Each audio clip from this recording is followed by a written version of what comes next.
المهالات المهالي أثمثن تيسمثن وإذا يحضر داكي غازول فلاو. Je prends la parole aujourd'hui non pas pour faire de la rhétorique, mais pour dresser un constat accablant d'une réalité que nous refusons collectivement de regarder en face. Cette session consacrée à l'environnement est l'occasion non pas de célébrer des réussites inexistantes, mais d'interroger 15 années d'échec d'une gouvernance qui a trahi les attentes légitimes de nos concitoyens. L'échec environnemental est le symptôme d'une faillite politique. 3 mandats consécutifs, 15 années de promesses et 0 réalisation. La wilaya de Tizi Ouzou reste confrontée à une crise sanitaire et environnementale sans précédent. Les déchets s'accumulent dans nos quartiers, nos villages, nos routes. Le manque chronique de foncier pour les centres de traitement n'est qu'un prétexte supplémentaire pour masquer l'absence totale de volonté politique. Combien de projets annoncés en grande pompe lors des sessions précédentes, combien effectivement réalisés? Les rapports de cette même assemblée attestent que la majorité des projets structurants font l'objet de retards inexplicables ou de blocages systématiques. Certains projets lancés il y a plus de 10 ans ne sont toujours pas réceptionnés. 15 ans pour élaborer une politique environnementale cohérente et nous en sommes toujours au stade des déclarations d'intention. Si c'est avec les intentions et les discours que vous comptez régler les problèmes, ce n'est pas demain la veille du développement de notre wilaya. Aucune stratégie de valorisation des déchets, aucun plan de protection des ressources hydriques, aucune anticipation des risques climatiques. Ce bilan désastreux n'est pas le fruit du hasard. Il est la conséquence logique d'un mode de gouvernance qui a privilégié les arrangements, les compromissions et le clientélisme. Les mêmes visages, les mêmes familles politiques, les mêmes réseaux depuis 3 mandats et les mêmes alliances contre nature.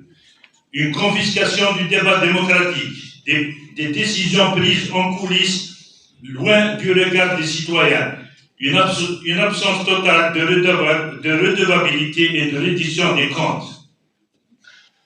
Cette majorité a joué le rôle de caution démocratique à une gouvernance nationale autoritaire en échange de quelques privilèges. Une wilaya classée parmi les moins développées alors qu'elle dispose d'un potentiel humain et naturel exceptionnel. Une jeunesse qui désespère et qui n'a d'autre choix que l'exil.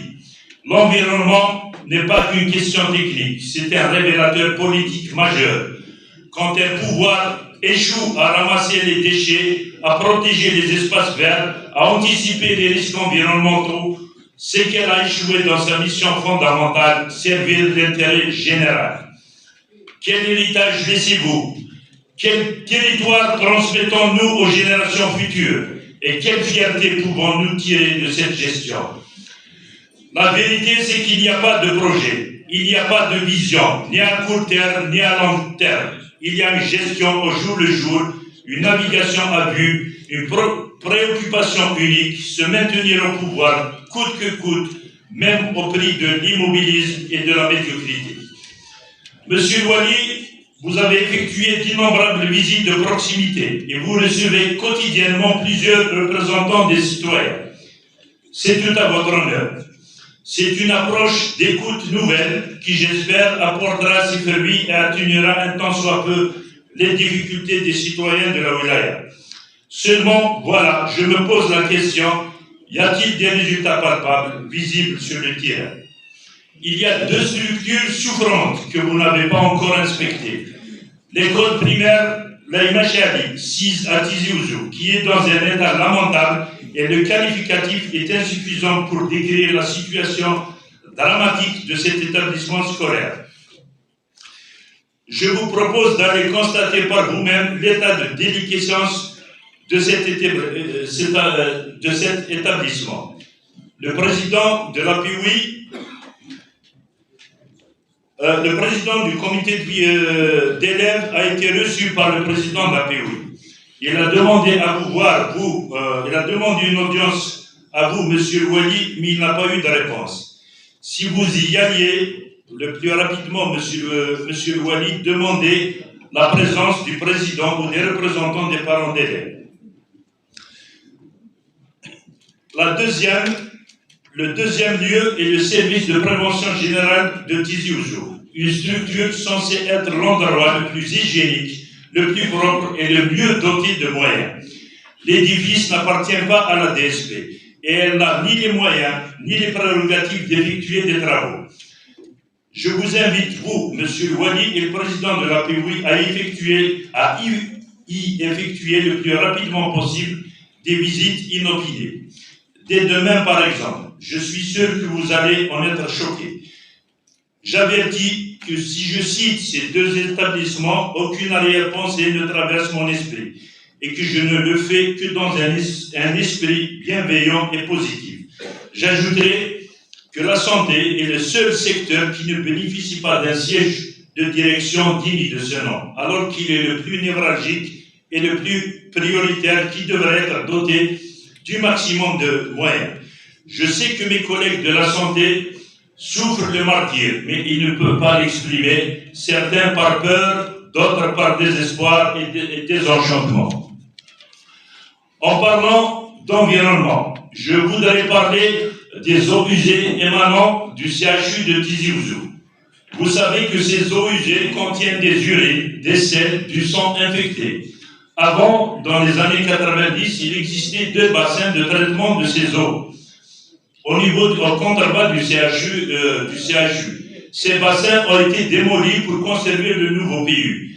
Question où se déversent ces eaux aujourd'hui, sachant qu'elles constituent un danger sanitaire potentiel pour les citoyens de Tizi Ouzou. Je sais aussi qu'il est âpre de gérer une wilaya comme la nôtre. Elle est sensible par sa spécificité et délicate par le nombre important d'attentes, de demandes, d'exigences, de manque en infrastructure, par les nombreux projets structurants à l'arrêt ou en souffrance qui constituent d'épineux problèmes qu'il va falloir un jour ou l'autre résoudre définitivement. Parce que groupe Asylum, on critique votre gestion, certes, mais on propose aussi des solutions. Je vous suggère une idée, Monsieur le Wali, qui pourrait faire sortir la wilaya de cette léthargie et de ce secteur. Décréter annuellement, selon l'importance, l'année d'un secteur, l'année de l'éducation, l'année de la santé, l'année des déchets, enfin je veux dire l'année de l'environnement, vous l'aurez compris, l'année de l'investissement, l'année des routes, l'année du tourisme, l'année des projets structurants, etc. Ainsi, en moins de 10 ans, vous aurez réglé la totalité des problèmes de chaque secteur, ou tout au moins 90%. J'en viens maintenant au deuxième point de mon intervention, qui dépasse le cadre de l'environnement, mais qui concerne directement notre dignité collective en tant que Kabyles et en tant qu'Algériens.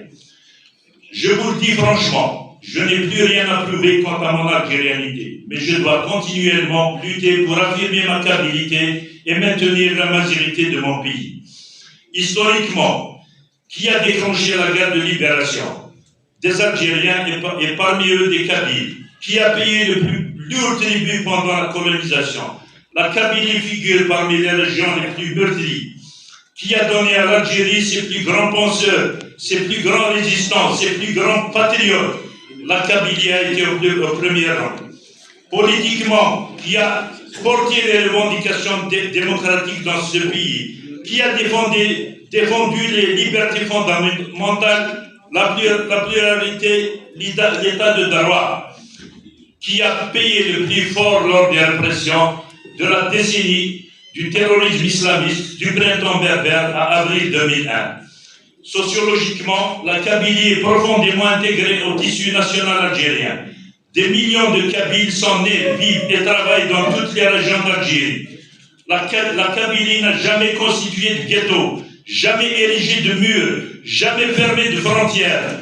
Moi-même, je suis né dans une petite bourgade à Mascara et j'ai encore de la famille là-bas. Ma famille y est installée depuis 1946 et nous avons toujours vécu en symbiose avec les autres. Je me suis toujours senti chez moi, comme dans toutes les wilayas d'Algérie. Révolutionnairement, la Kabylie a été le berceau du combat pour l'indépendance. Elle a enfanté 13 colonels durant la Révolution. En 1830, des milliers de soldats sont partis de Kabylie pour repousser les Français à Sidi Faraj, dont le grand-père de Fatma Soumer, Siljouli, Sédéco Arabe et tant d'autres. L'appel du 1er novembre a été tiré en Kabylie. Le congrès de la Soumam s'est tenu en Kabylie et un bataillon de l'ALN est parti de la Kabylie pour défendre les frontières ouest de l'Algérie à l'indépendance. Elle a été le fer de lance de toutes les luttes démocratiques et progressistes de ce pays. Dites-nous quelles autres preuves voulez-vous? Nous n'avons rien à prouver. C'est aux autres de prouver qu'ils ne sont pas anti-kabyles. C'est au pouvoir central de démontrer qu'il ne pratique pas une discrimination systématique contre la Kabylie. Pourquoi les projets structurants sont-ils systématiquement retardés dans notre wilaya? Pourquoi les budgets sont-ils amputés? Pourquoi les autorisations administratives prennent-elles des années? Et pourquoi la langue amazigh, constitutionnellement reconnue, reste-t-elle marginalisée dans les faits? C'est aux élites politiques nationales de nous convaincre qu'elles ne considèrent pas la Kabylie comme une menace à surveiller plutôt qu'une région à développer. C'est aux médias officiels de montrer qu'ils ne véhiculent pas des stéréotypes, des clichés dégradants sur la Kabylie. L'unité nationale se construit par la réconciliation avec son histoire, la reconnaissance identitaire et linguistique, et elle se consolide par la liberté d'expression, la justice, l'équité et le respect mutuel. Voyez-vous où nous en sommes? Le comble de l'ironie de l'histoire. Je suis obligé, pour être bien compris, d'utiliser une langue empruntée. Si à l'indépendance on avait reconnu l'identité et la culture amazigh, si la langue amazigh avait été enseignée dès 62 dans toute l'Algérie, j'aurais usé de ma langue naturelle, originale et maternelle, et je peux le faire pour m'adresser à vous, et mon message serait bien reçu et bien assimilé. On aurait pu, dès le recouvrement de la liberté, préserver l'islam des manipulations politiciennes et idéologiques. On aurait évité l'émergence d'un islamisme criminel qui a sclérosé la société, et on aurait fait l'économie d'une décennie de terrorisme et de milliers de morts.